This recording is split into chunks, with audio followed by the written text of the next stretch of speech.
어버이날에 부모님들 다 찾아뵙고 인사를 드린 줄로 압니다. 오늘은 우리가 어버이 주일로 지키고 있는데요. 룻기를 보면서 가정에서 한 사람의 믿음이 어떻게 그 가정을 세워나가는지를 우리가 보고 있습니다. 지난주에 1장을 했고 오늘 2장에 대하여서 같이 생각을 해보려고 하는데, 먼저 그 안에 있는 내용들을 간략하게 한번 요약을 해서 정리를 해보겠습니다. 룻기는 이렇게 시작을 하죠. 유대인 가운데 한 그 가정이 있었는데 그 가정의 가장의 이름은 엘리멜렉이었습니다. 그 사람이 자기 아내 나오미와 두 아들 말론과 기련을 데리고 그 기근이 든 유대 땅을 떠나서 먹을 것을 찾아 모압 땅으로 이주를 하게 됩니다. 그곳에서 얼마 지나지 않아서 엘리멜렉은 죽게 되고 두 아들은 그곳에서 모압 여인을 아내로 취하여서 나름대로 행복하게 살고 있었으리라 생각을 합니다. 그러던 중에 약 10여 년이 흘러서 이 두 아들마저 다 죽게 됩니다. 그러자 이제 남은 것은 나오미 한 사람과 두 자부뿐이었습니다. 나름대로 먹을 것을 찾아 나왔지만 어찌된 영문인지 더 이상 아무것도 손에 쥔 것이 없는 빈털터리의 마음으로 이제 고향에 돌아갈 작정을 하게 됩니다. 때마침 그 고향에서는 하나님께서 은혜를 베푸셔서 모든 흉년이 사라지고 먹을 것이 있다는 소식을 듣게 됩니다. 그래서 나오미가 두 자부와 함께 보따리를 싸서 이제 유대 땅으로 가는 그 걸음을 걷고 있습니다. 얼마쯤 갔는지는 모르겠습니다만 한참을 가다가 이 나오미가 갑자기 생각이 들었어요. 두 자부를 데리고 가서 이들이 어떻게 살까? 유대 땅 그 척박한 그 사회 속에서 이들이 과연 버틸 수 있을까? 그리고 아직 젊은데 앞날이 창창한데 내가 데리고 가서 이러면 안 되지 하는 마음에 이제 그들을 놓아주기로 마음먹고 그들에게 이야기를 합니다. 너희의 집으로 다시 돌아가라. 이 말을 듣게 된 두 자부 가운데 한 사람인 오르바는 비록 섭섭하긴 했지만 그 시어머니와 입맞춤을 하고 헤어져 이제 고향으로 돌아가고요.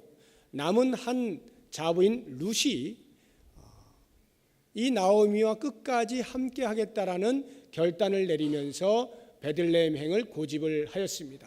너무나 그 결단이 확고해서 나오미가 꺾을 수가 없는 것을 알고 룻을 데리고 유대 땅 베들레헴으로 돌아오게 됩니다. 그때 성문 밖에 모여있던 사람들이 10수년 전에 나아갔던 나오미가 오는 것을 보고 용케도 알아보고는 네가 나오미가 맞느냐 하고 매우 반가워할 때에 나오미는 그들에게 엉뚱한 말을 하죠. 나를 나오미라 부르지 말고 이제는 마라라고 불러라. 왜냐하면 나오미란 뜻은 감미롭다, 기쁨이다 이런 뜻인데 내가 그곳에서 사는 동안에 한 번도 그런 기쁨의 삶을 살지 못했다. 이제 나는 완전히 빈털터리로 돌아왔다. 매우 마음이 슬프고 괴롭다 라고 하는 뜻에서 마라가 괴로움이라는 뜻이거든요. 그 마라라 불리어질 것을 요청을 합니다. 이렇게 해서 돌아와 이제 정착을 하는 그 시기가 1장 22절 맨 마지막에 보면 마침 그때가 유대 땅의 보리를 추수하는 시기라 이렇게 알려주고 있습니다. 그리고는 2장으로 넘어오게 되는데 2장 넘어오자마자 1절을 보시면 그 엘리멜렉의 친족 가운데 유력한 자, 즉 부유한 자 보아스라고 하는 사람이 있다는 것을 우리에게 말해 주면서 이제 장면이 쭉 이제 연출이 되는데요. 그 보아스의 타작 마당의 그 밭에 그 배경을 하고는 거기에서 룻과 보아스가 만나는 장면들이 나옵니다. 룻이 가만히 앉아서 굶어 죽을 수가 없기 때문에 이제 이삭이라도 좀 주워서 얻어먹기 위하여서 밭에 가는데 공교롭게도 그것이 보아스의 밭이었고 거기에서 보아스와 만나 함께 대화를 하는 중에 보아스의 은혜를 많이 입게 됩니다. 그러면서 그 은혜 입은 것에 대하여 집으로 쫓아가서 자기 시어머니 나오미에게 열심히 설명을 해주자 그 나오미가 그 사람이 바로 우리의 친족이다, 기업을 물을 자다 이렇게 설명을 해주는 것으로 이제 2장이 마쳐집니다. 우리가 1장에서는 룻의 믿음에 대해서 특별히 결단하는 믿음에 대해서 우리가 함께 생각을 해보았습니다. 16절, 17절의 말씀을 기초로 해서 어머니께서 머무는 곳에 나도 머물고 어머니께서 가시는 곳에 나도 가고 어머니의 백성이 나의 백성이 되고 어머니 하나님이 나의 하나님이 되십니다. 그래서 나는 죽기까지 어머니를 떠나지 않을 것입니다. 결단을 하는 모습을 보게 되죠.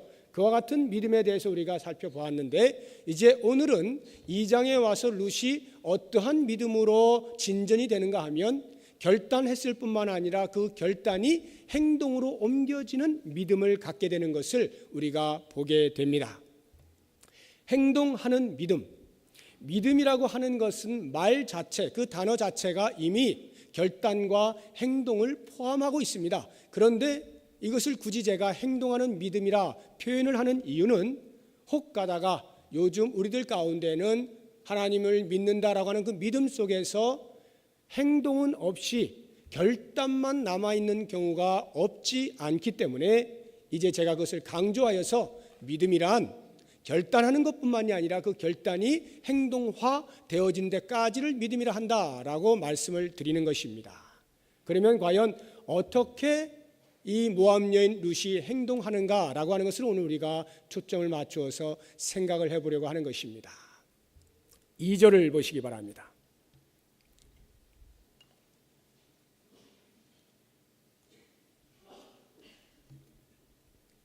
2절을 보시면 모압 여인 룻이 나오미에게 이르되 원하건대 내가 밭으로 가서 내가 누구에게 은혜를 입으면 그를 따라서 이삭을 줍겠나이다 하니 나오미가 그에게 이르되 내 따라 갈지어다 허락을 합니다. 그러자 3절에 룻이 가서 이것이 바로 행동했다라고 하는 것입니다. 베는 자를 따라 밭에서 이삭을 주었다는 거죠. 이 장면을 여러분들이 이렇게 이제 한번 곰곰이 묵상을 해보셔요. 낯선 땅에 시어머니를 따라서 왔어요. 전혀 나라가 다른 또 문화가 다른 그러한 곳에 이제 왔습니다. 그런데 자기 어머니도 과부죠, 자기도 과부죠. 그 당시 과부에게는 뭐 어떤 일을 할 수 있는 여건도 안 되고 가장 가난한 자를 상징하는 것이 과부와 고아였거든요. 그럼 이 과부 둘이서 오긴 왔지만 어떻게 먹고 살 것입니까? 참 요원한 것이죠.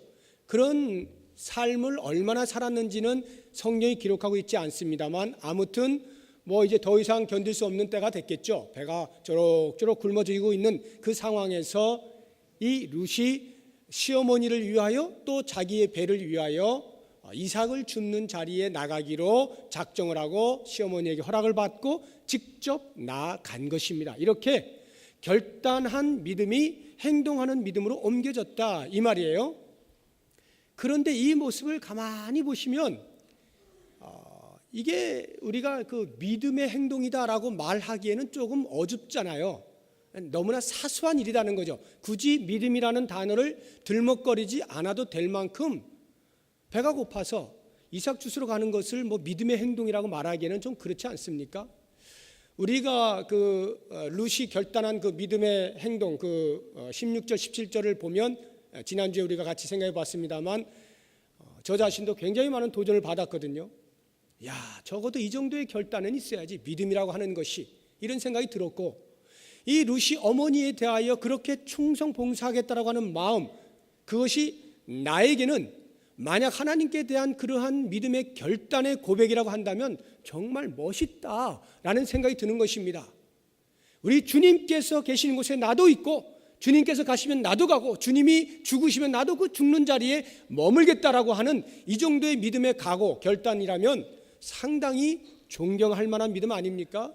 그런데 그러한 믿음의 결단 후에 그 결단의 내용으로 결과로 나타나는 행동의 모습을 보게 되면 적어도 우리는 이러한 생각을 쉽게 하게 되는 것입니다.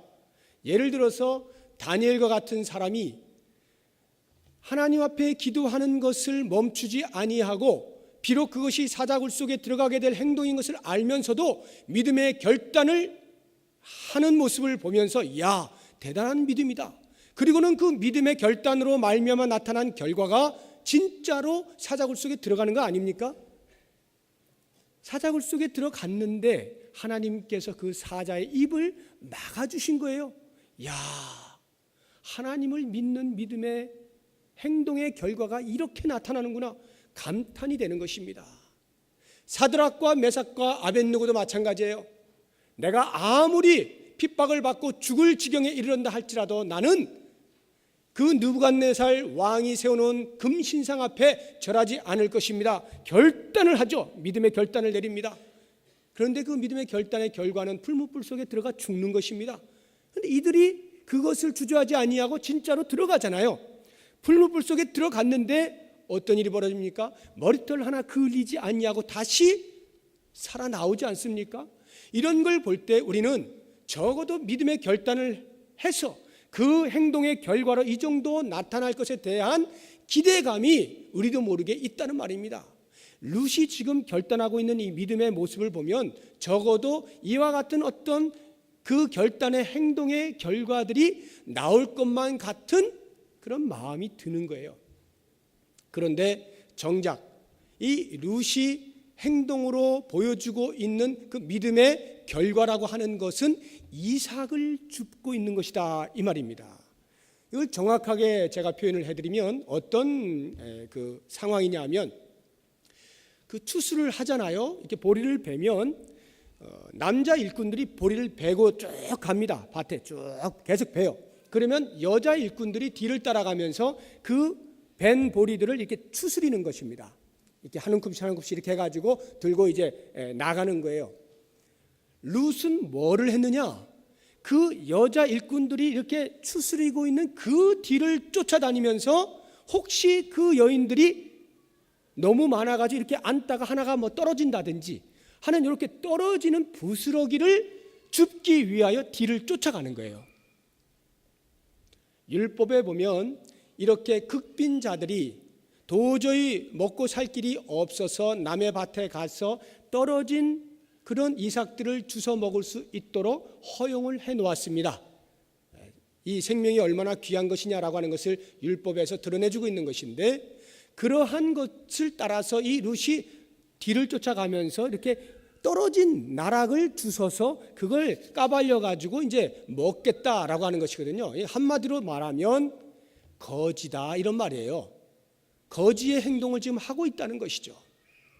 자, 그러면 룻이 지금 결단하고 있는 그런 믿음의 모습과 1장 16절 17절에 나타난 그 모습과 지금 이 2장 2절에 나타나고 있는 이삭을 줍는 모습을 연상을 해보세요. 그것이 과연 그 엄청난 믿음의 결단을 죽기까지 따라가겠습니다라고 하는 그 믿음의 결단의 색깔과 맞냐고요? 잘 맞지 않잖아요. 어울리지가 않아요.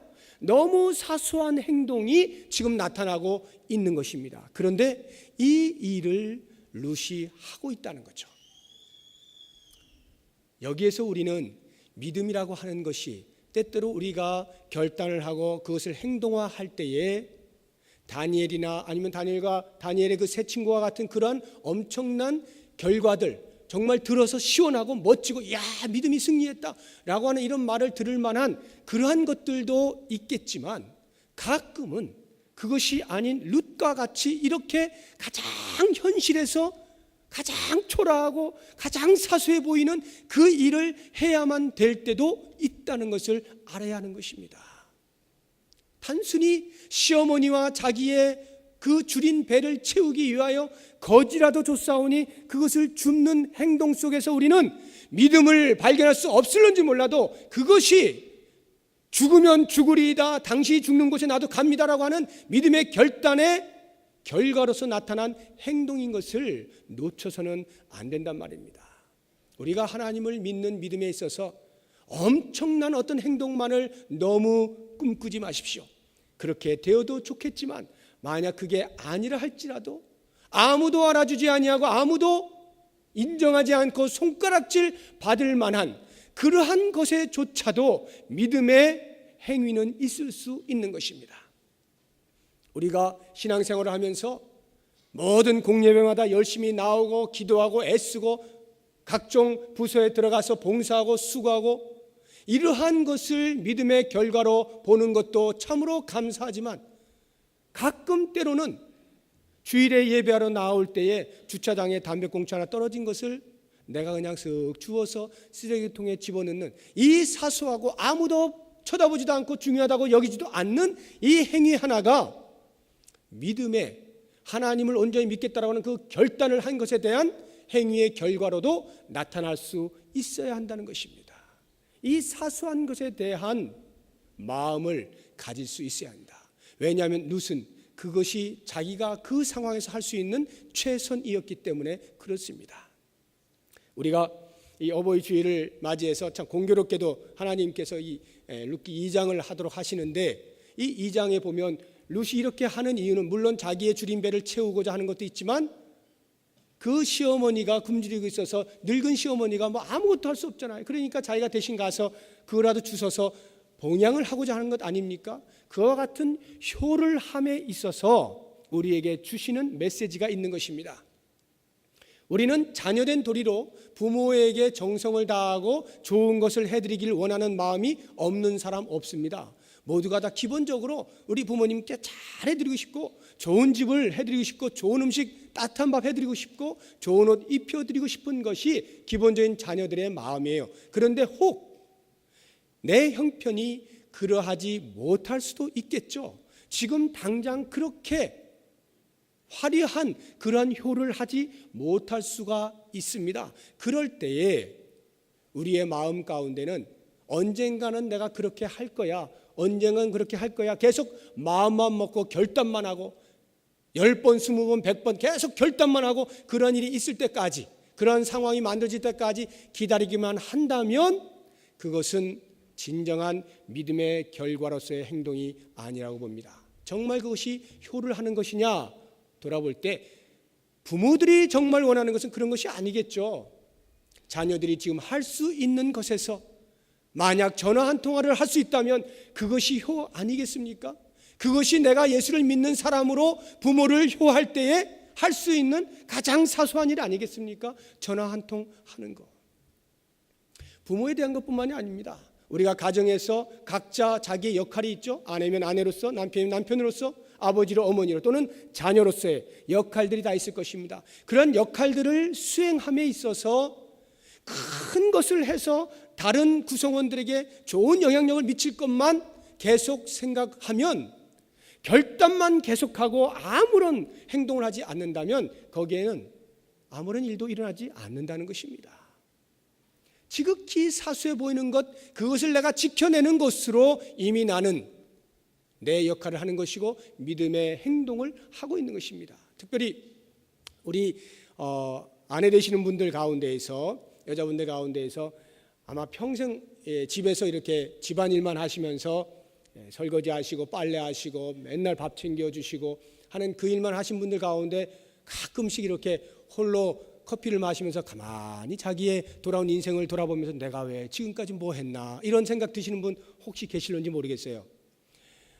연세 드신 분들은 그것이 인생이려니 하고 이렇게 지금까지 살아오시는데, 조금 젊은 분들, 약간 중간층 한 40, 50대 되신 분들은 요즘은 이제 많이 깨가지고 이렇게 돌아보니까 야, 내 인생 이거 헛되게 사는 거야. 내가 지금 이거 빨래나 하고 맨날 설거지만 하고 이렇게 살 인생이 아닌데 내가 지금까지 뭐하고 살았나 이러면서 갑자기 우울증에 걸리고 나도 한번 사람답게 살아봐야겠다 이러면서 막 찾아다니고 이러한 경우가 있습니다. 그것이 잘못됐다는 말이 아니라 그 가정에서 빨래를 하고 설거지하고 하는 이 일이 너무나 사소하고 사람들이 취급도 안 하고 거기에 아무런 대가, 그것이 가치 있다라고 여겨주지도 않고 그런 것이라 할지라도 거기에 누군가가 충실했기 때문에 그 가정이 서 있는 것 아닙니까? 그 사소한 것을 누군가가 했기 때문에 지금까지 그 가정이 있는 것 아닙니까?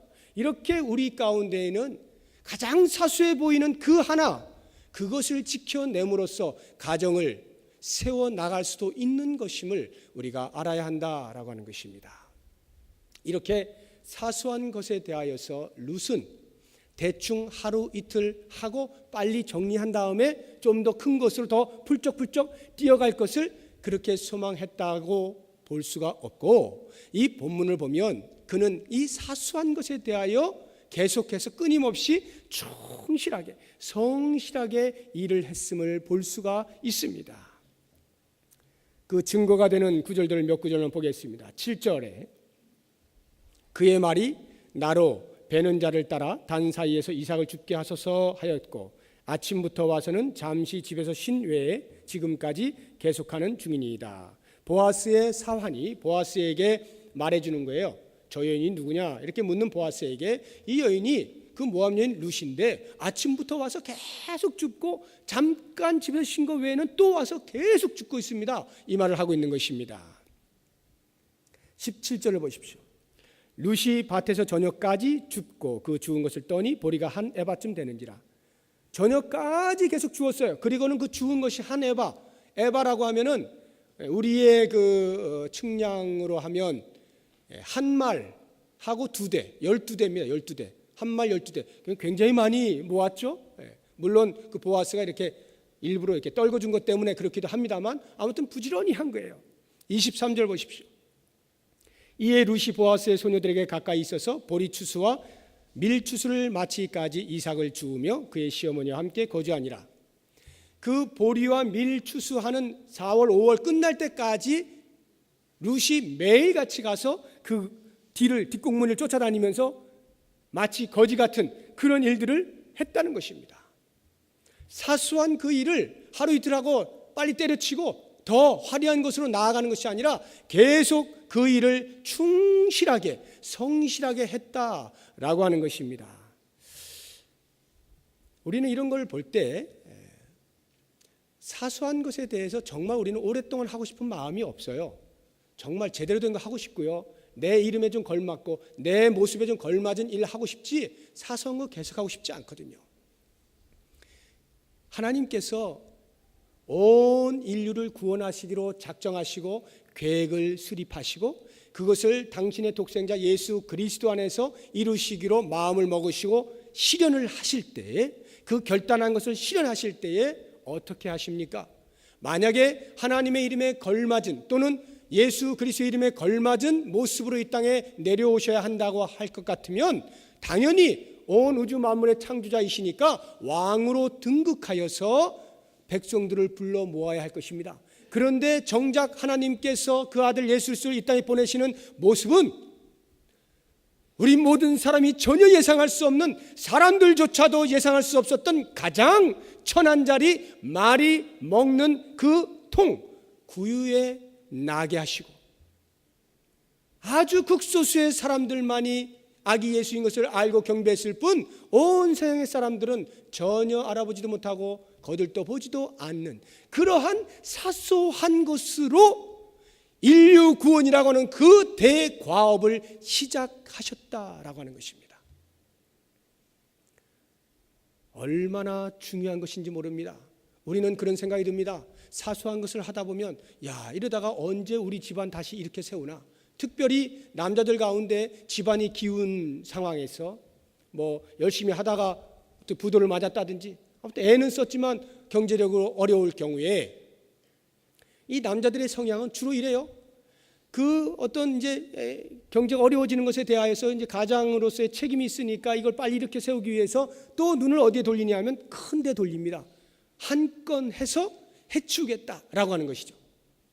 그러다 보니까 그 한 건을 위하여 또 돈을 빌려서 끌어모아다 하다 보면 또 실패하고 또 실패하고 완전히 일어설 수 없는 자리에까지 가게 되고 그러다 보면 어떤 생각이 듭니까?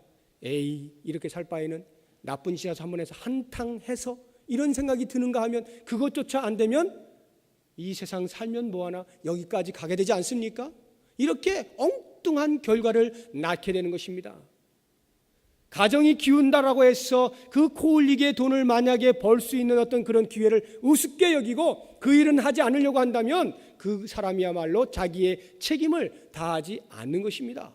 성실하게 조그마한 것이라도 지금 내가 할 수 있는 것을 해보십시오. 그러면 놀라운 일이 벌어지기 시작하는데 이 룻은요 전혀 예상하지 못했습니다. 그렇게 매일 이삭이나 주워 먹고 사는 그 인생이 어떻게 다르게 펼쳐질 것이냐를 예상하지 못했지만 하나님께서는 그 중심을 보시고 사소한 것에 대하여 성실하게 일하는 믿음의 행동을 보일 때 하나님께서는 그를 들어 사용하시는데 3절을 보십시오. 룻이 가서 베는 자를 따라 밭에서 이삭을 줍는데 우연히 엘리멜렉의 친족 보아스에게 속한 밭에 이르렀더라. 성경은 지금 우연이라고 이렇게 기록을 하고 있습니다. 무슨 말이냐면 인간의 눈으로 볼 때는 룻은 전혀 예상하지 못하고 생각하지 못하고 그냥 이삭 줍는 데를 따라가다 보니까 거기가 보아스의 밭이었어요. 그것뿐입니다. 이렇게 인간편에서 볼 때는 우연히 간 것이에요.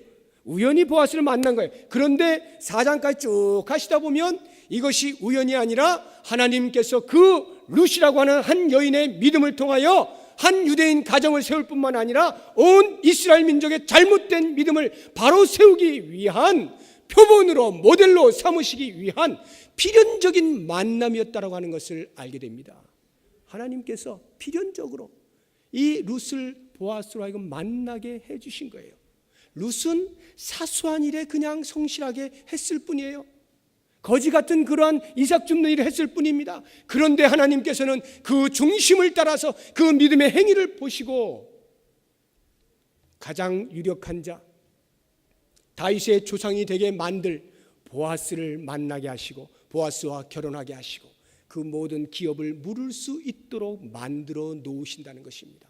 얼마나 엄청납니까? 우리가 아무리 큰 계획을 세우고 이렇게 저렇게 하겠다라고 해도 하나님이 간섭하지 아니하시면, 목적이 분명하지 아니하면 하나님은 손대지 아니하셔요. 그러면 일어날 수가 없습니다. 그런데 우리가 그냥 하나님을 믿는 믿음을 가지고 비록 나에게 주어진 이 일이 하찮아 보여도 사소한 것이라 여겨져도 거기에 최선을 다해서 성실하게 하며 이것이 내가 하나님을 믿는 믿음의 바른 반응이다 라고 여기고 할 때 하나님께서는 그 중심을 보시고 다시 일으켜 세워주시는데 그 가정이 예상할 수 없는 놀라운 축복의 자리로까지 인도를 하신단 말입니다.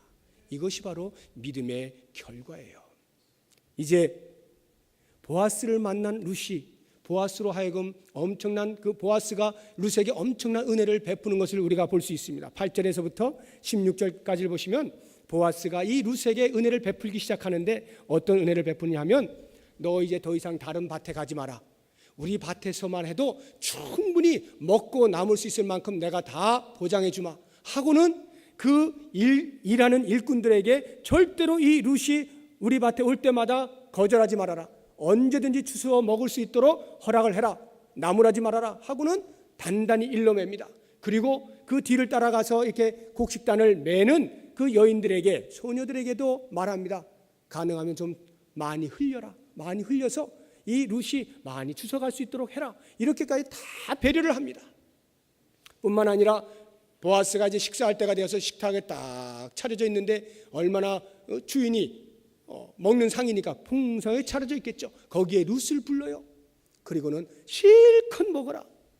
배가 터지도록 먹습니다. 성경에 보면 배가 터지도록 먹었다 나와 있어요. 배불리 먹었어요. 그리고도 남았어요. 그 남은 것을 또 이 보아스는 집에 가지고 가도록 허락을 해 주었습니다. 물 마시고 싶으면 물도 얼마든지 마시고 네가 여기서 얼마든지 지내도 좋다. 이렇게 은혜를 베풉니다. 그때 그 은혜를 받은 룻이 믿음의 행동을 하는데 그것이 10절에 나와요. 룻이 엎드려 얼굴을 땅에 대고 절하며 그에게 이르되 나는 이방 여인이거늘 당신이 어찌하여 내게 은혜를 베푸시며 나를 돌보시나이까. 자, 여기를 보시면 여기에서 또 무슨 믿음의 행동이 잘 보이지 않죠. 그러나 무엇이 믿음의 행동인가 하면 은혜를 입었을 때 그 은혜 입은 것에 대하여 감사하는 것, 이것이 바로 믿음의 또 하나의 행동이라는 것입니다.